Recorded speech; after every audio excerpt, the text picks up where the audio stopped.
Hello to all of you, welcome back to my channel Reddit Stories. I'd like to share my dramatic story of cheating. I am 45 years old man, and my wife Diana is 43 years old woman. Diana and I married 6 years ago. Before our marriage, Diana used to live in my parents' neighborhood in Texas. My parents disliked her because of her loud personality and the fact that she used to come home after midnight from her job. My parents have old conservative beliefs, and Diana and her friends had a habit of making so much noise outside when she came home late at night that it disturbed my parents' sleep. I worked in a financial firm in London and used to visit my parents every 6 months. My parents tried everything they could to keep me away from Diana. And they kept discussing her bad habits in front of me whenever I visited them. My parents' discussion of her ignited my interest, and I decided to meet her on Sunday morning. I ordered some breakfast and went to Diana's house. My intention was to resolve the tension between my parents and her. I wanted to talk to her about how she disturbed my parents at night. But when Diana opened the door, I was mesmerized by her beauty. She was wearing a night suit and had no makeup on her face. But she was looking so beautiful that I completely forgot why I came to her house. I realized my parents were right about Diana's loud personality when she responded, "Oh, mister. I don't welcome strangers at my house," and she was about to shut the door in my face, so I introduced myself as her neighbor and offered her coffee and a sandwich. And that's how we became friends and later started dating. My parents were unaware of my relationship with Diana. They were simply pleased when I began visiting Texas more frequently, and when Diana and I decided to marry, I left my job in London and returned to Texas.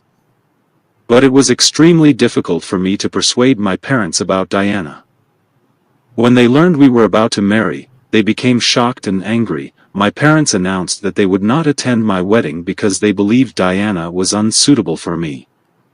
But then Diana apologized to them and committed to change, and we persuaded them to attend the wedding. The first few years of our marriage were wonderful. We adored each other, and Diana was always compassionate to me and my family. Diana worked at a daycare during the early years of our marriage. Then one day when we talked about kids and how eagerly I wanted to become a father, Diana started crying loudly and said she is fed up with children. Her daycare job had made her so frustrated with children that she couldn't think of having her own kids. I tried to calm her down and pleaded her to think rationally. To which Diana replied that she needed a break from children and that in order to have her own children one day, she would have to leave her daycare job and return to her former night job at a call center, because I desperately wanted children. I understood that a childcare job with many children was not suited for Diana, so I told her she may return to her former job. Diana simply returned to her old position, and after starting her call center job, she changed entirely. She became loud again. She would sleep all day so she could work at night. Diana and I barely got time to see each other because when I came home Diana had already gone to her job and used to come back after midnight. But I was willing to give her time so that one day we could start our family and live like a normal couple, despite the fact that Diana was the one who went out at night. She had a habit of checking my phone. She asked me to install a camera at our house so that she would know I was not taking any women at our home while she was at work. I installed the camera, and Diana would check the camera frequently to confirm I was alone at home in her absence. Then, on our wedding anniversary, I asked Diana to take a day off from work so we could go out to dinner. She gladly agreed. She wore a black V-neck wrap dress. We were getting ready and Diana's phone was constantly ringing. She was smiling while reading those texts. I told her to put her phone down because it was our day and I wanted her undivided attention. She told me her friends were wishing her anniversary and she couldn't put her phone down because she had to reply to the wishes. We had a small argument. But I didn't want to ruin our anniversary night, so I ignored her constant phone usage. We got ready and went to our favorite restaurant, and while we were sitting at the table, I was telling Diana how beautiful she was looking. And she kept looking at the door of the restaurant instead of responding to my compliments. I became frustrated by her absent-mindedness and so I called on the waiter to get food, but Diana said no. She wanted to have dinner later and encouraged me to order only wine for now. A few moments later, while we were drinking wine, a group of people entered the restaurant, and at our table they shouted surprise at Diana, which shocked me because I had told her that I wanted to spend time just with her. Diana acted surprised, but it was clear that she invited them, and she introduced them as her work friends. There were 2 men and 3 women, and they all ignored me and had a group hug with Diana. I observed that her friend Joseph was openly rude to me. I said hello to everyone, and everyone greeted me and wished me an anniversary except Joseph. He mocked my height because I was a little shorter than him. I'm 5 feet 10 inches and Joseph was above 6. I ignored him because all of them had already ruined my mood and I didn't want to start a fight. Diana called waiter and ordered food. I was surprised to see how Diana knew all of Joseph's favorite food and she didn't know what I might like to order. She ordered her food and Joseph's food, then asked me to order whatever I wanted. When our supper arrived, Joseph and Diana continued to eat off each other's plates, which made me uncomfortable, but I tried to be polite as Diana referred to them as our guests. At the end of the party, everyone gave Diana small gifts. While Joseph presented her the latest iPhone model, Diana blushed and hugged Joseph, saying, "You didn't have to buy me this." I was irritated by this overacting between Joseph and my wife Diana. At the end of our dinner, her friend suggested we take group photos, and instead of standing with me, Diana went to stand with Joseph. They were both smiling and ignoring everyone. That's when I lost my temper and left that dinner party to head home alone. Diana's friends tried to stop me, but my wife didn't even notice. Later that night, her friends dropped her off at home, and I slept that night without speaking to her. The next day, Diana and I had a huge fight. She said she didn't invite her friends, and she accused me of being jealous with Joseph, and she said she couldn't ignore him because he was her boss, and she needed to pay extra attention to him to grow in her job. Her lame excuses made me even angrier, so I threw glass on the floor in rage, and pieces of glass hit Diana, as blood poured from her feet. She was screaming and wailing, and by seeing her blood I was trembling because my intention was not to hit her. It was an accident, but Diana made it look like a domestic violence case. I begged her to go to the doctor, but she refused. I tried to bandage the cuts, but she wouldn't let me touch her. In an emergency, I had to contact her friends whom I met last night. They arrived with Joseph. Diana didn't tell them what happened. She just said she mistakenly broke the glass and injured herself. We brought her to the hospital where she received stitches. I was worried about Diana because she had lost a lot of blood. Yet she didn't tell anyone that I was the one who hurled the glass that injured her. She lied to save me, and I was grateful to her. I purchased flowers for her and apologized for my actions. Diana told me she didn't like my intense reaction and that she would tell everyone about my violent conduct the next time, which shocked me because I wasn't being violent to her. My reaction was due to her openness with Joseph, and I didn't want to hurt her.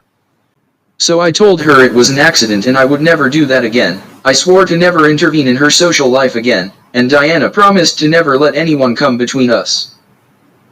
When Diana returned home from the hospital, I took really good care of her, and she took a few days off from work. We had a good time those few days. I noticed Joseph messages on her phone asking her if she was alright. Diana showed me those messages and deleted those texts in front of me. She said Joseph is nothing in front of me and none of her friends could replace my place in her life. I considered myself fortunate to have such an affectionate wife. Diana resumed her job a few days after the accident, and our lives began to return to normal. One day in June, she told me that Joseph had left the job and was going to New York, and how she was happy about his removal from the office because she thought Joseph was annoying. I was relieved to hear this because I was still concerned about Diana and Joseph, but seeing her happy when he was leaving the workplace removed all doubt from my mind. Diana's office hours were the same. She used to come late at night and I worked during the day. We were both tired of routine life. Then October came and we decided to host a Halloween party at our house. We spent the entire month preparing, buying new furniture and curtains as we were inviting our friends to our place after so long. We were so excited. Diana came up with new costume ideas on a daily basis. At first, she wanted us to have a Mickey and Minnie Mouse theme, but she decided it would be too boring, so we came up with Game of Thrones costumes themes. Diana continued to buy costumes and party decorations. Finally, 2 days before the Halloween party, Diana thought we would go with a Barbie and Ken theme, so she purchased Ken costumes for me. I was fine with any costume because I was busier with food orders and planning everything. We invited old friends, few neighbors, and a few work colleagues. So I was in charge of arranging enough wine, soda, cake, appetizers, and food, while Diana was in charge of decoration and costumes, on the day of the party. I was busy setting up food when Diana asked me to get ready at 7 p.m. She was doing some last-minute cleaning, so I changed into my Ken costume. I was excited when our friends began to arrive, so I was welcoming them and asking Diana to get ready. She went upstairs to get ready while I handled the guests. Our friends arrived in vibrant costumes. It was a lively atmosphere. People started having fun while Diana was still getting ready. I called her and asked her to come downstairs. When she finally arrived, I was surprised to see her in a nurse costume despite the fact that we had clearly decided to follow the Barbie and Ken theme. In fact, she bought my clothes. I asked her what happened and she said she didn't like her clothes, so she changed her costume at the last minute, and she told me I was overreacting and we could be matching with anyone and couple. Didn't need to follow the same costumes. I said okay, as I was never interested in costumes. I was more interested in having good times with my friends. Then I noticed Diana's friends started coming in. They were dressed in the strangest possible costumes. They were so loud. My friends were a little surprised to see how they were behaving. They started dancing on tables. Diana was with them. They were all shouting and laughing loudly. I had no idea that this party would end up looking like a circus. I was talking with my friends when I noticed Joseph enter through our door. He was wearing a grayish outfit and had a plaster on one hand. My friend pointed out that he was wearing a patient costume. I was shocked that Diana and Joseph were in a couple costume. She was in a nurse costume and Joseph came as a patient, and it occurred to me that Diana did this on purpose. She purposely cancelled our Barbie Ken theme to match with Joseph. Thus I looked like a joke in Ken outfit while my wife was matching with Joseph. Diana wasn't surprised to see Joseph because it seemed like she already knew he was coming. They both hugged and posed for pictures because they were in matching costumes. Diana was behaving as a nurse for Joseph, feeding him food with her hands, offering him beverages, all in front of me. My blood was boiling. Diana completely ignored my presence as if I was not there. Her audacity was making me outraged, but I stayed cool in front of the guests.